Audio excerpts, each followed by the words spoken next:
relied solely on conventional medications, I would not be able to return to work. I do not feel like there was anything I could do. I didn't have the motivation or anything else. Now with the naturopathic treatment, I am feeling like I can work. I'm working on problems now, such as developing the discipline to be able to work, which is something I've lost during all this time. Just that's not the way that we've done medicine or view healthcare and stuff. It's very much something that's more common in Asia and now in Europe, but the Western countries here in the United States were a little behind on that type of philosophy and train of thought. And so yes, having worked in the pharmacy or the pharmaceutical industry and stuff, I get a lot of criticism from coworkers or employers, just thinking that I don't have all the information. But again, it's very science-based.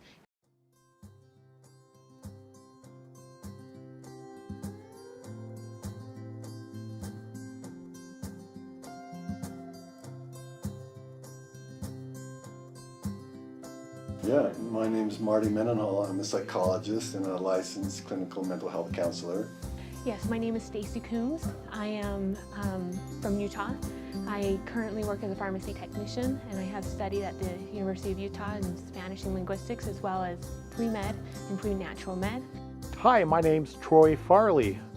I've gone through some mental health issues and lost my job, and I'm currently unemployed because of that. I've been unemployed for about 14 years, and a lot of this has to do with the breakdown. It involved anxiety, depression, and some psychosis. So there's lots of kind of like research on complementary and alternative forms of kind of like medicine. And in psychology, same thing. So we're learning lots about meditation, yoga, tai chi, acupuncture, visualization, progressive relaxation, and all of them have some good research behind them now. The reason why I have focused on natural medicine and naturopathy, as it's formally called, is because I like the philosophy of that field, in that the body can inherently heal itself as we provide it with the tools. It's different mainly in its philosophy and the approach and how we decide to go about treating the patient. Because really a lot of it's very similar. Again, it's very science-based. So with alternative forms of medicine, oftentimes there's a long discussion and there's a social history, and you're talking about your life experiences and the traumas that you've experienced, and sometimes there's physical evaluations that are done by physicians, and they're accumulating all this wealth of information, because sometimes we might have a personal practice that we're thinking this works because it works for you, but there might be other variables that are at work rather than in addition to the ones that you're thinking are working, and so it's tricky business sometimes, kind of like identifying the causal factors. We don't want to just put a Band-Aid on the problem. We want to address the problem. And so we've got to decide what is the key issue here. What is causing this? So say we might have high blood pressure. Is it a physical problem where the body's just retaining too much water? Is that causing high blood pressure? Or is it a certain environmental situation or a circumstance that we're in or the person's in that's causing high blood pressure? So when we're not just looking at all just at a physical level, we're taking in different factors: environmental, emotional, spiritual, as well as physical. Mainly first want to address from those different answers and stuff, what can we do first simply as far as diet, exercise, and sleep.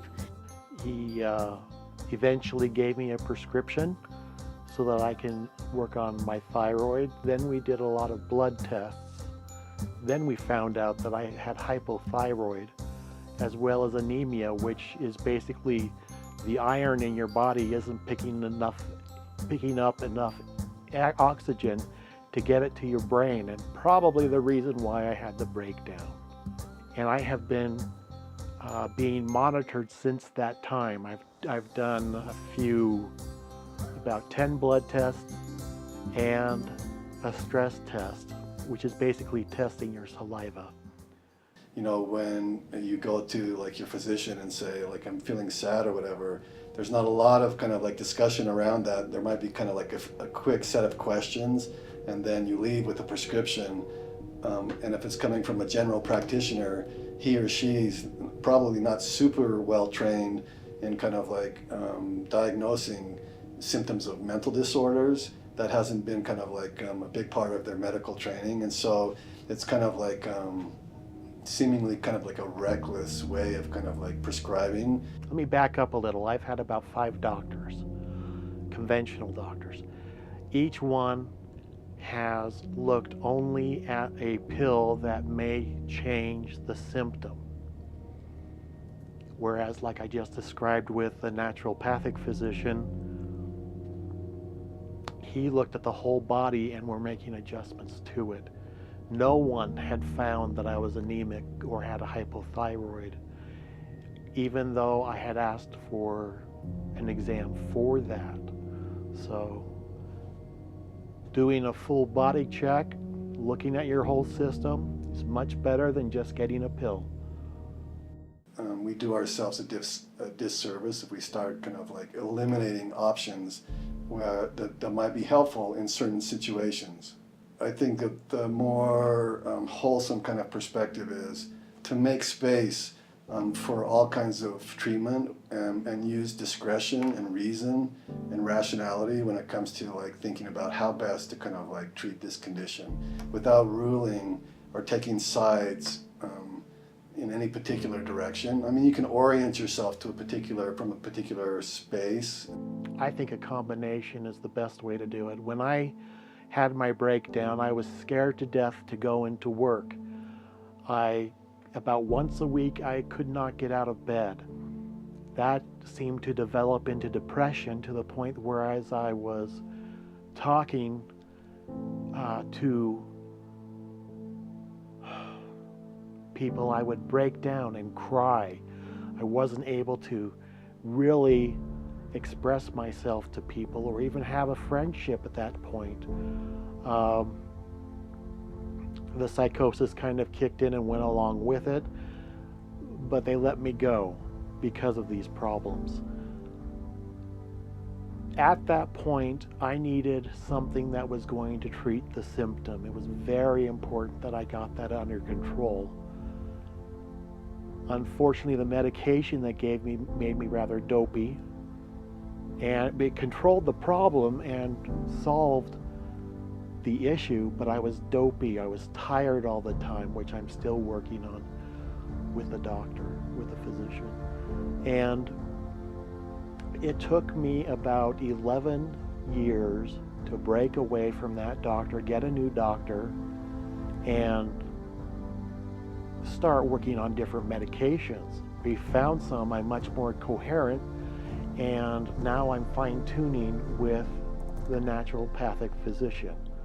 Let's say, just for example again, that someone is experiencing psychosis.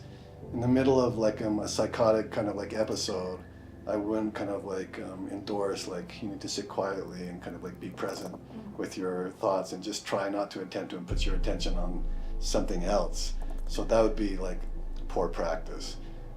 However, you know, there may be times like for a person that's experiencing psychosis after they're medicated and their thought disturbances, kind of like the symptoms have dissipated, and they're just feeling restless or agitated, where you could say, you know, you might try some walking meditation. Go outside and kind of like find your breath, feel the earth underneath you, feel the, kind of like the elements on your skin, and just breathe and walk as a way of kind of releasing some of the distress that you're experiencing. Conventional, I was happy, I was awake, but my life sucked. Starting with the naturopathic end of it, I feel so much better, so much real. Whereas with the conventional, my symptoms were taken care of. That was about it.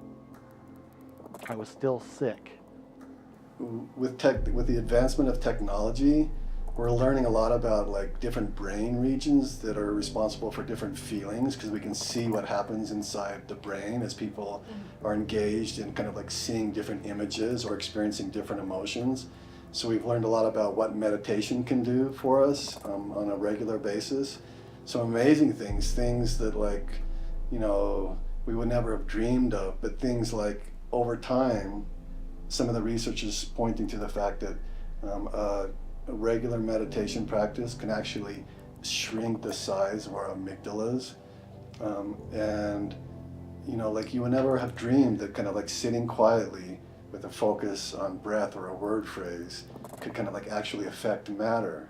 And we're just, I think, at the beginning stages now of really kind of like starting to kind of see the potential for some of these practices that have been around for thousands of years, but now just kind of coming into the mainstream of psychology. They used to be kind of on the fringe, but not anymore. So mindfulness practice and meditation and even yoga now, because it's kind of like a form of contemplative practice, moving meditation, we're realizing these are practices that maybe all of us should be doing just for our overall wellness.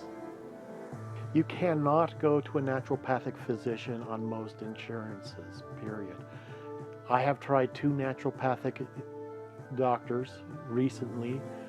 Neither one were covered by any insurance. I'm currently paying about, probably the most that I've paid has been about $300 per session. It's expensive. Insurance needs to come down so that people can enjoy these services and actually get better. You know, you think how much can you know about a person in 15 minutes where you can make a really kind of informed decision about prescribing a medication. And so the problem is when you have a healthcare system that's driven by economy, it would be great to have a greater awareness of both and how we can then integrate both and stuff. And that way patients have more options. They feel like they're getting the care that they need and want, and that's beneficial for them because each individual is different. And one thing may not work the best for another person, even if they have the same diagnosis. So it just allows them or patients to have more opportunities to find the best form of care.